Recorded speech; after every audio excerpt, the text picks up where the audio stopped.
পরিমাণ কাঁঠাল ধরে আছে এবং আমি যে সময় ভিডিও করছি সে সময় কাঁঠালের সিজন প্রায় শেষ, তাই এই পরিমাণ কাঁঠাল আপনারা দেখতে পাচ্ছেন। আর যখন ফুল সিজন ছিল তখন কি পরিমাণ ছিল দেখছেন।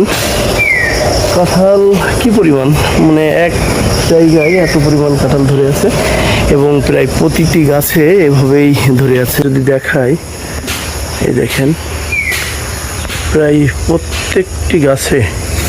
প্রত্যেকটি গাছে এত পরিমাণ কাঁঠাল ধরে আছে, দেখতে পাচ্ছেন।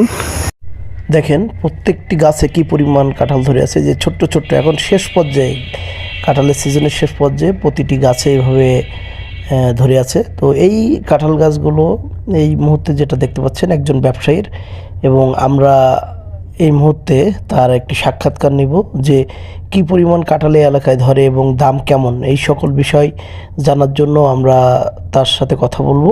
তো দেখুন প্রত্যেকটা গাছে কি পরিমাণ কাঁঠাল ধরে আছে। আসলে এই এলাকার কাঁঠাল এবং শুধু যে প্রচুর ধরে তা না, খেতে অনেক সুস্বাদু এবং দামে অনেক সস্তা। আর চলুন আমরা সেই ব্যবসায়ীর সাক্ষাৎকারটা শুনি। জি আসাদ ভাই, আমরা একজন ভাইকে পেয়েছি, উনি কাঁঠালের ব্যবসায়ী। তো আমরা এই মুহূর্তে শুনবো এই এলাকার ভাই আসাদ ভাইয়ের কাছে। ভাই, এদিকে কাঁঠাল কেমন পরিমাণ এবার হয়েছে? মাশাআল্লাহ ভালো হয়েছে। ভালো হয়েছে না? প্রতি বছর কি এত পরিমাণ হয়? না, প্রতি বছর এত পরিমাণ না, আগে একটু কম হয়েছে। আচ্ছা আচ্ছা, তাহলে আজকে কি এই কাঁঠালে এইমাত্র নিয়ে আসলেন না? হ্যাঁ, এইমাত্র।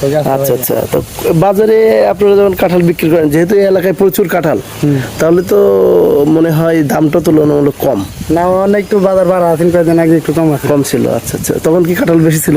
তখন বেশি ছিল। আচ্ছা, এই কাঁঠাল কোনটা কেমন বিক্রি করবেন একটু? এটা মনে হয় 30-40 টাকা। আচ্ছা, 50-60। কত বড় কাঁঠাল 50-60, এটা হলো মাত্র 30 টাকা।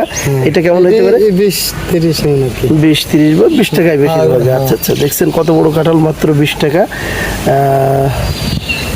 বেশিরভাগ এমনই বিক্রি হয় নাকি? আচ্ছা, ধন্যবাদ ভাই আপনাকে। জি, ওনার মুখ থেকে তো শুনলেন যে ব্যবসায়ী ভাইয়ের মুখ থেকেই যে কি পরিমাণ সস্তা এই এলাকায় কাঁঠাল।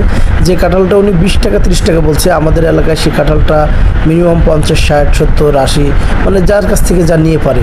কাঁঠাল আসলে এই এলাকায় সস্তা, এটা বলাই যায়। এবং দেখুন আল্লাহ তাআলা প্রতি সিজনে কিছু রোগ আমাদের দিয়েছেন এবং সেই সিজনে কিছু ফলও দিয়েছে। তো এই ফলগুলোর মাধ্যমে সেই রোগের প্রতিষেধক প্রতিটি সিজনে সেই ফলে আছে।